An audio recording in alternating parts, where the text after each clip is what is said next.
bonjour à tous les amis de nos amis. Bonjour Christine.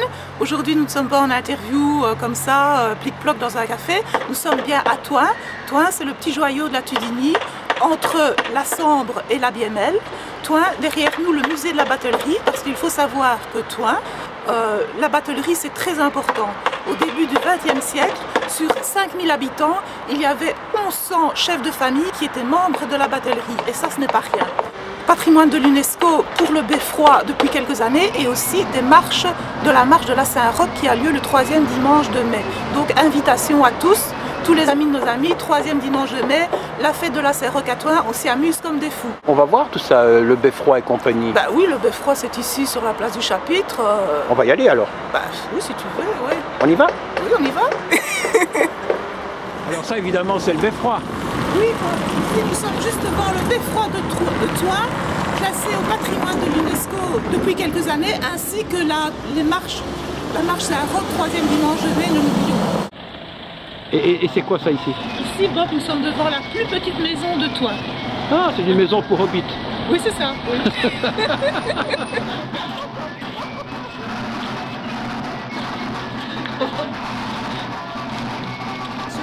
Oui, bah si, bien sûr.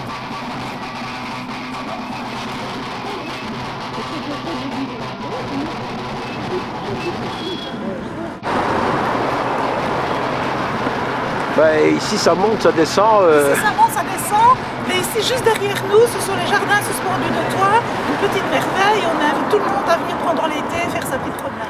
Et nous sommes ici devant le Spantol, qui est un canon, et Arlette va nous donner quelques descriptions au sujet du Spantol. C'est une bombarde en fer, en fonte, ouais. Donc qui a été abandonnée par les Français au XVe siècle.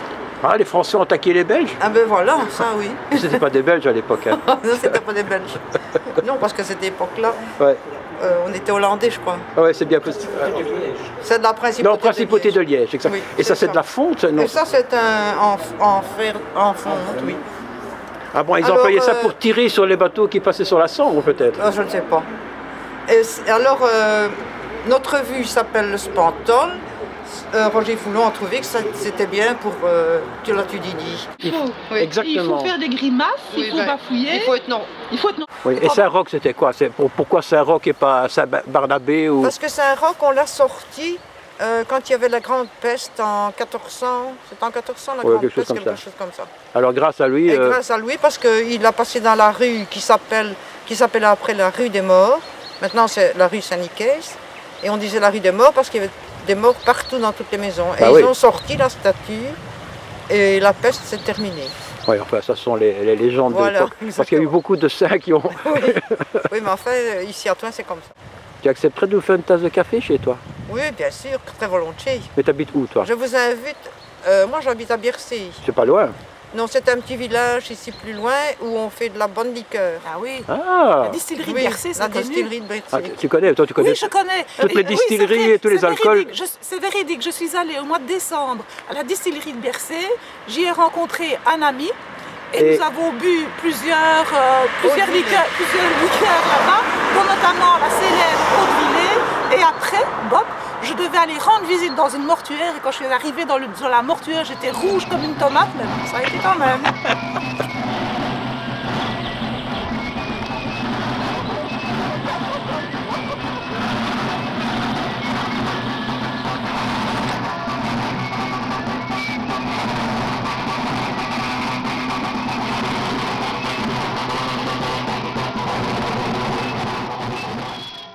Alors pour la petite histoire, je dis que c'est la 6e fois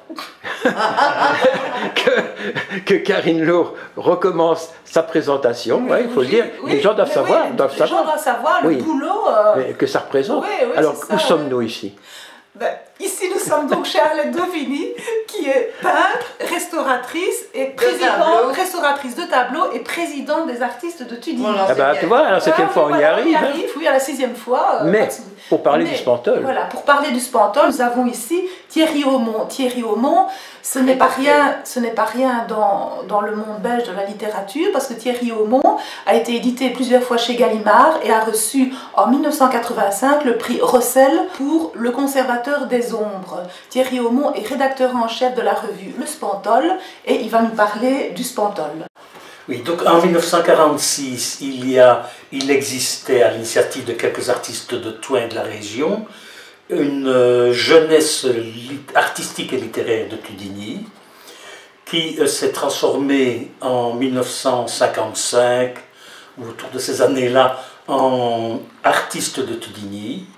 Et en 1956 est sorti le premier numéro des Feuillets du Spantol, qui était une petite feuille, puis deux, etc. C'était vraiment très modeste au départ, qui publiait donc les artistes de Tudigny et donnait des nouvelles, telle exposition va avoir lieu, tel concert, etc.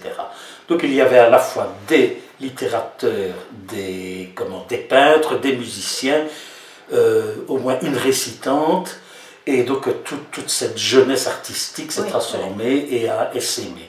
Autour de la grande figure, et nous en reparlerons, de Roger Foulon, bien entendu, qui est le grand monsieur. Voilà, c'est l'instigateur de la revue, et on ne peut pas parler de la revue, évidemment, sans parler de Roger Foulon. Roger Foulon qui est né à Thoin vers les années 1923, qui est décédé il y a quelques années, en 2008, à 84-85 ans. En premier lieu, c'était un amoureux fou de Thoin et de sa région. C'est manifeste dans tout ce qu'il a écrit, romans, poésie. Oui. Il est d'abord poète, hein. Roger est d'abord poète.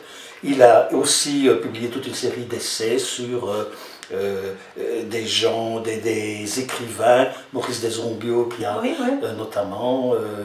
et qui a tenu des chroniques, qui a été correspondant pour des journaux, et donc qui animait la vie culturelle à Thoin d'une façon vraiment remarquable, extraordinaire, avec une simplicité et quelque chose de très contagieux. Son amour de Thoin était vraiment très très contagieux. C'était un grand monsieur très simple. Un très grand monsieur très simple qui éditait certains de ses recueils sur la petite imprimerie qu'il avait rachetée en plaçant ses plombs, vraiment en faisant un travail de typographe, etc. Il tirait parfois 5-6 exemplaires sur beau papier, un amoureux de l'art, etc. Une poésie très très charnelle, c'est vraiment quelque chose. Oui, il a écrit des textes merveilleux sur la Sambre notamment. Oui, c'est ça. Oui. Mais aussi sur son jardin, sur son épouse, etc. Oui. C'est vraiment quelque chose de magnifique. Petite question Thierry, en fait Roger Foulon est contemporain de tous ces artistes surréalistes, René Magritte, Louis Kutener. Est-ce qu'il avait des contacts avec ces mouvements-là ou est-ce qu'il était vraiment ancré dans son Thoin? Il était ancré dans son Thoin, mais avec une dimension quand même. Il a été président de l'association des écrivains belges de langue française et donc il avait énormément de contacts et il allait souvent à Bruxelles notamment. Oui. Cette maison-là, la maison Lemonnier, organisait des conférences, des présentations, etc. Donc il était aussi actif sur ce plan-là, et il a quand même été élu à l'Académie royale aussi de littérature et de langue française. Oui, et le Spantol maintenant. Et le Spantol. Donc ça a été à la mort de Roger en 2009, mais il a fallu dire, est-ce que...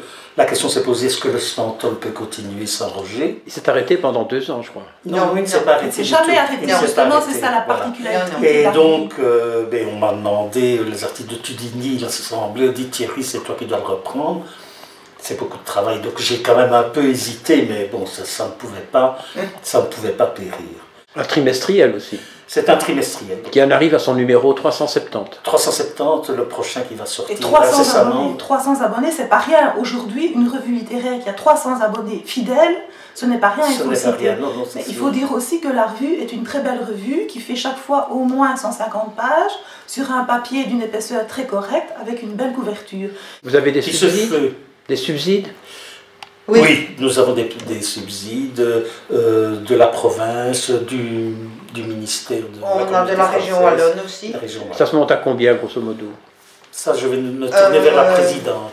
Derrière, c'est donc... on a 1000 € du Fonds national de la littérature et on a 1500 € de la région wallonne. Dans les bibliothèques et en librairie, pas. En librairie, pas. La distribution en librairie serait trop uniquement coûteuse. en bibliothèque. Les exemplaires vendus reviennent défréchis, etc. C'est impossible à gérer. Nous sommes tous bénévoles. Oui. Mais vous avez un site sur Internet? Oui, depuis cette année. Mais encore sommaire, quoi. Il démarre, mais il est déjà bien démarré. Oui, il est déjà très bien démarré. Nous donnons les actualités qu'on est occupé à faire, plus ce qui va venir pendant l'année.